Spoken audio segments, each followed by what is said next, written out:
Hey lovelies, welcome back to my kitchen. Today I'm going to show you how to make one of my favorite Nigerian snacks, coated peanuts.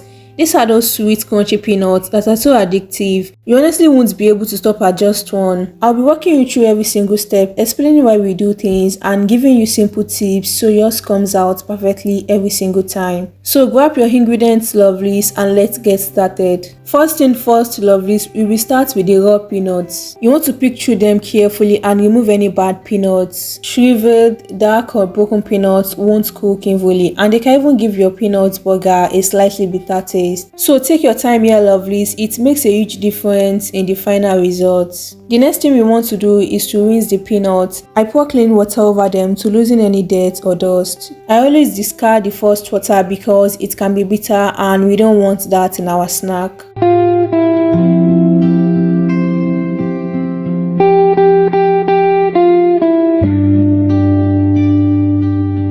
After that, I add a pinch of salt, then pour in fresh water again. Then I rub the peanuts lightly between my palm. This helps clean them further and lightly season them from the inside, which enhances the flavor.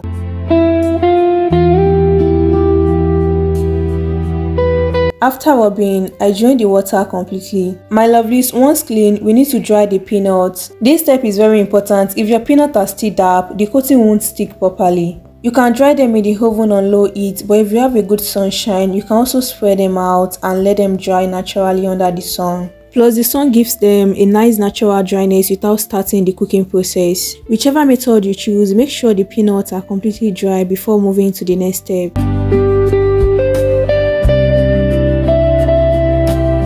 Alright lovelies, while our peanuts are drying nicely, let me quickly walk you through the ingredients we'll be using and more importantly why we are using them, because understanding your ingredients is the real secret to getting this perfect every time. First, we have our flour. This is the main structure of our coating. It's what forms crispy outer shell. Without flour, well, you won't really have a coating. Your peanuts will just fry, not burgered. Next is the egg. The egg acts as a binder. It helps everything stick together and cling beautifully to each peanuts. Here we have milk powder. This adds a gentle richness and slightly creamy sweetness. It also helps with that lovely golden color. If you skip it, your peanut burger will still work, but it won't have that same depth of flavor. Lovelies, the sugar is very important. It's what gives us that classic sweet taste and helps create beautiful caramelized color when frying. Without sugar, you will miss that signature peanut burger sweetness. This is the baking powder. It helps the coating puff up slightly, giving you a lighter airy crunch. But lovelies, let me tell you this, it's totally optional. You can still make a very delicious peanut burger without it. I also have the salt here. The salt is always essential. It balances the sweetness and enhances the flavor. Without salt, everything can taste a little flat.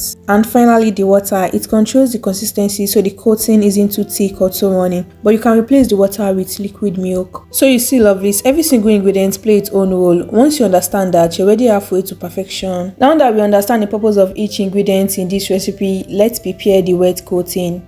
I start by cracking the eggs in a plate and whisk it up lightly.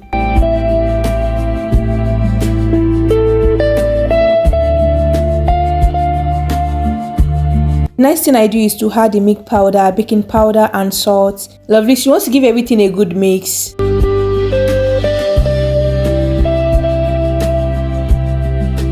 Now we add sugar and the water. Mix everything until smooth and slightly thick, not too runny and not too thick. It should cling nicely to the peanuts. Set that aside and let's prepare our dry coating. I sieve the flour to remove any lumps so the coating is smooth and even.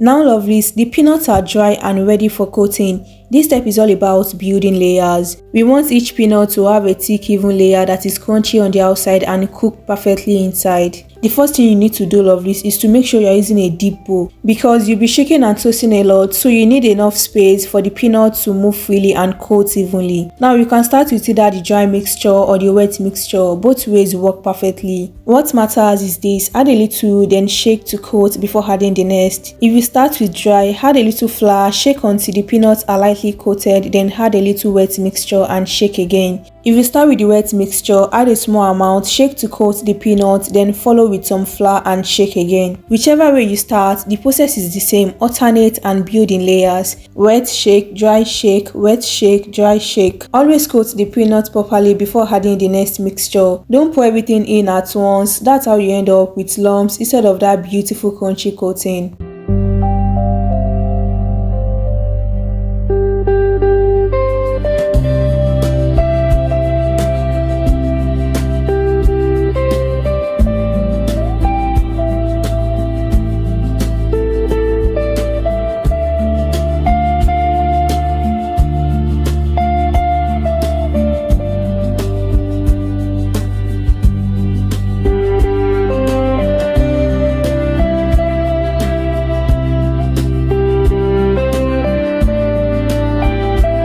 As you continue, you will see the peanuts gradually getting bigger and more textured. That's exactly what we want. If it looks wet or sticky, add a little more flour. If too dry and not sticky, add a just small amount of the wet mixture. By the end, the peanuts should be evenly coated, slightly separated and not lumped together. So lovelies, you don't have to rush this step. Take your time, it's what gives you that perfect crunch. Once the peanuts are nicely coated and plump, the next thing you want to do is to transfer them to a tray, then spread them out gently. This step helps you see if the coating is even, and it also makes it easier to separate any peanuts that might be lumpy.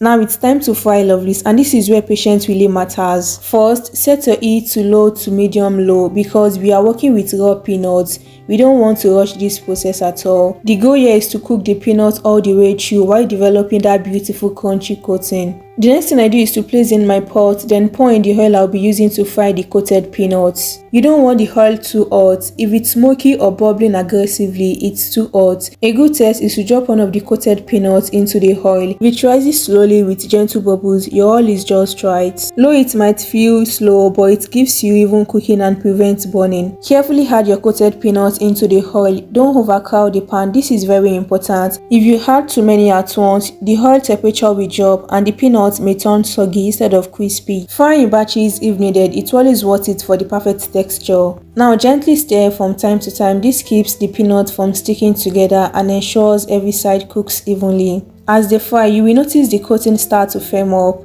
Then gradually the color begins to change from pale to a light golden tone. This is the stage where you need to stay attentive. The color can change quickly even on low heat. You will also start to smell that sweet nutty aroma. Honestly, it's one of the best parts of this recipe. Once they reach a beautiful golden brown, remove them immediately. Don't wait for a deep brown color because they will continue to cook slightly even after you take them out. Transfer them onto a paper towels or a lined tray to drain excess oil. Spread them out so they don't steam. As they cool, they will firm up even more and give you that signature crunch we all love. And there you have it, lovelies. Nigerian coated peanut or peanut burger. Crunchy, sweet and absolutely irresistible. These are perfect for snacking, sharing, parties or even packaging as a gift. My lovelies, listen to that crunch. I told you one is never enough. If you enjoyed this recipe, don't keep it to yourself. Share with your friends, family so they can try it too. And if you make this coated peanut or peanut burger at home, I really want to see it. Tag me in your post or drop a comment below and tell me if yours come out crunchy or do you add any twist, maybe a little spice or extra sweetness. I love hearing from you, lovelies. It truly makes my day. And if you haven't already, go ahead and hit that subscribe button and turn on the notification bell for more delicious Nigerian snacks. Thank you so much for spending time with me today and I'll see you in the next video. Bye, lovelies.